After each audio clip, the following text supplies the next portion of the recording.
The story of the Pallavas begins. Well, the Pallava Empire emerged as a significant political force in the southern part of the Indian subcontinent. Its story begins around the 3rd century AD, a period of transition and opportunity. The Pallavas established their authority in the region known as Tondai Mandalam, with their capital at Kanchipuram, northern parts of modern-day Tamil Nadu, southern parts of Andhra Pradesh. For approximately 6 centuries, they sculpted the political, cultural and religious landscape of South India. Their rule commenced around 250 AD, rise of mighty kings, creation of unparalleled art, establishment of a sophisticated administrative system. The Pallavas are remembered primarily for their monumental contributions to art and architecture. Pioneers in stone architecture, rock-cut cave temples, freestanding structural temples, not merely places of worship, grand statements of royal power and piety, patrons of learning and literature, courts buzzing with poets, scholars, artists. The early Pallava rulers laid crucial foundations. The earliest phase of Pallava history, from approximately 250 to 350 AD, documented through Prakrit language charters. These rulers are often referred to as the early Pallavas, Sivaskandavarman, Vijayaskandavarman. They governed a considerable territory and performed Vedic sacrifices, the Ashvamedha. They established the initial administrative structures that would support the growing kingdom. Their capital, Kanchipuram, was developing into a center of political power and Brahmanical learning. Following this initial period, a second line of Pallava kings ruled from about 350 to 575 AD.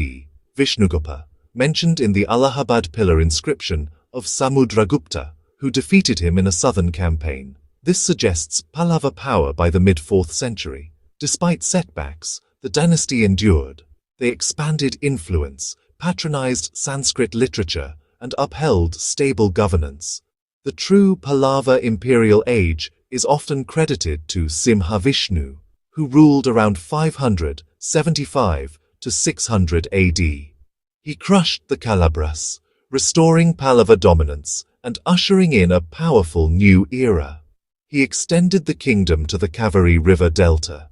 A conqueror and a patron, he fostered the cultural environment for later achievements.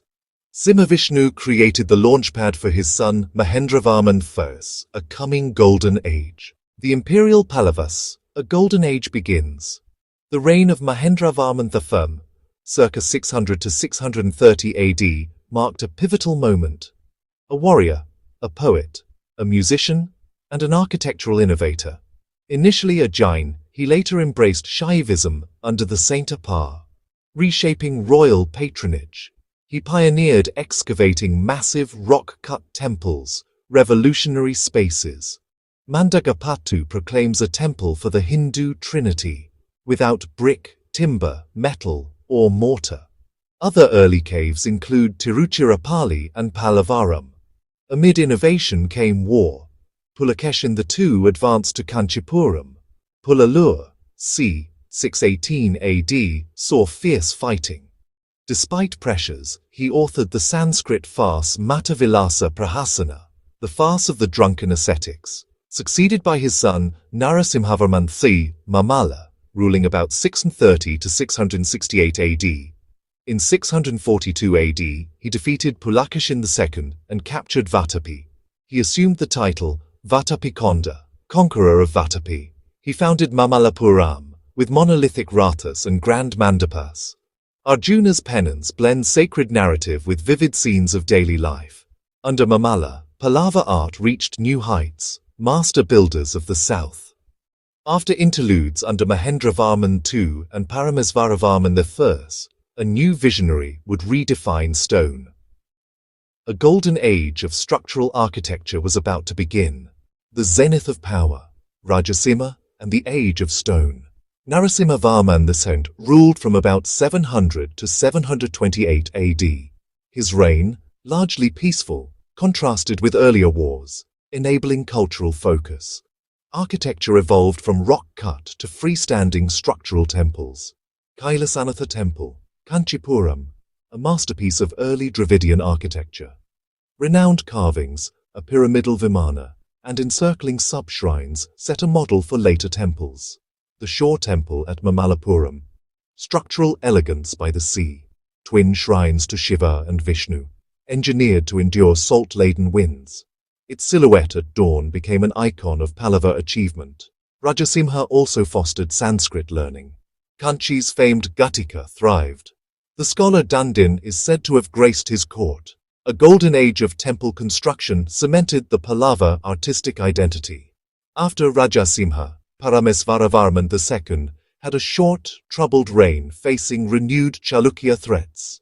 A succession crisis led ministers to elevate a collateral prince, Pallavamala. He ascended as Nandivarman II, ruling c. 731 to 796, one of the longest reigns. Besieged at Kanchi yet resilient, balancing warfare with diplomacy. His era's hallmark, Vaikunta Perumal Temple with dynastic narrative reliefs. Its triple sanctum marks a key stage in Dravidian architectural evolution. The political history of the Deccan and South India was dominated by Pallava-Chalukya rivalry. It began in earnest under Mahendravarman I, with Pulakeshin II pushing deep into Pallava lands. The tide turned. In 642 AD, Vatapi fell to Narasimhavarman I. Chalukyas regrouped under Vikramaditya I. Decades of seesaw battles ensued. Warfare spurred fortifications but drained resources. In the mid-8th century, Dantidurga and the Rashtrakutas toppled the Chalukyas, a new northern rival for the Pallavas. Later kings included Dantivarman, ruling c. 796 to 846 AD, and Nandivarman III, c's mid-9th century, contending with Pandyas and Rashtrakutas. Persistent wars weakened the state despite occasional victories. Rising powers shifted South India's balance. Aparajitavarman faced the ascendant Cholas. At Sripurambayam, around 897 AD, Aditya IV of the Cholas prevailed. Imperial Pallava power ebbed, but their cultural imprint endured. Stone panels preserved dynastic memory amid political change. Key reigns: Simhavishnu, c. 575-600, Mahendravarman, Is, c. 600-630, Narasimhavarman, Is, c. 630-668, Narasimhavarman II, Rajasimha, c. 700-728, Paramesvaravarman II, c. 728-731, Nandivarman II, c. 731-796, Dantivarman, c. 796-846, Nandivarman III, c. 846-869, Aparajitavarman, d. c. 897. Even amid rivalry, Pallava-Chalukya competition fueled a cultural golden age. The Pallavas revolutionized temple construction in South India. Phase 1. Rock-cut cave temples under Mahendravarman I. Austere halls with massive square pillars set lasting templates. Phase 2. Under Mamalla. Monolithic ratas at Mamallapuram. Varied superstructures, some imitating timber and thatch. Open-air bas-reliefs like Arjuna's pennants teem with life, gods, humans, and animals in dynamic harmony. Phase 3. Structural temples in dressed stone blocks, perfected under Rajasimha, Kailasanatha at Kanchi, Shore Temple at Mamallapuram. Defining features: tiered vimanas, flat-roofed mandapas, and walled precincts with gateways. Softer stone enabled finer sculptural detail. They set foundational principles of Dravidian temple architecture. Innovations: tiered vimana, pillared halls, intricate programs. The Cholas inherited and amplified Pallava forms, e.g. Brihadisvara. Pallava creations remain living centers of devotion and identity. Their stylistic DNA influenced later South Indian kingdoms for centuries. They wrote South India's grammar of stone. The Pallava period was a time of cultural synthesis and intense intellectual activity. Kanchi's Gatika drew scholars from across India. Sanskrit flourished at court, Tamil in devotional literature. Nayanars and Alvars composed hymns central to everyday religious life. A robust economy rested on agriculture and maritime trade. The Coromandel coast and Mamallapuram linked India to Southeast Asia. Networks reached Funan, Champa, and Srivijaya, moving spices, textiles, and gems. Trade carried ideas, scripts. Hinduism and Buddhism influenced Southeast Asia. Society was traditionally ordered, King at apex guided by ministers. Administrative layers, mandalams, districts, kotams, and villages. Local self-governance managed land grants, irrigation, and temple administration. Temples anchored communities as employers, landowners, schools, and cultural centers. Inscriptions reveal a decentralized yet organized system. Shaivism and Vaishnavism predominated, with Buddhism and Jainism coexisting. This culture of learning, devotion, and civic organization shaped South India for centuries. Pallava power waned by the mid-9th century, assailed by Pandyas in the south and Rashtrakutas in the north. Decades of warfare sapped resources and strength.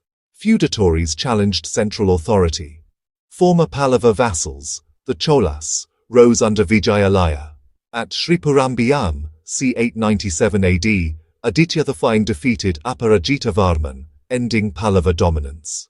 Tondaimandalam, Pallava for 6 centuries, passed to the Cholas. Minor Pallava branches lingered locally, imperial glory faded. Yet their legacy endured, most visibly in architecture. They pioneered the Dravidian style the Cholas later amplified, e.g., Brihadisvara. Brihadisvara exemplifies that grand continuation. Pallava sculptural standards became regional touchstones. Their art anchors cultural identity to this day. In sum, from c. 250 AD to c. 897 AD, a crucible of innovation and beacon of culture. More than kings, visionary builders, patrons of learning, and astute administrators. Though the empire fell, its cultural and architectural foundations became the bedrock of later South Indian civilization.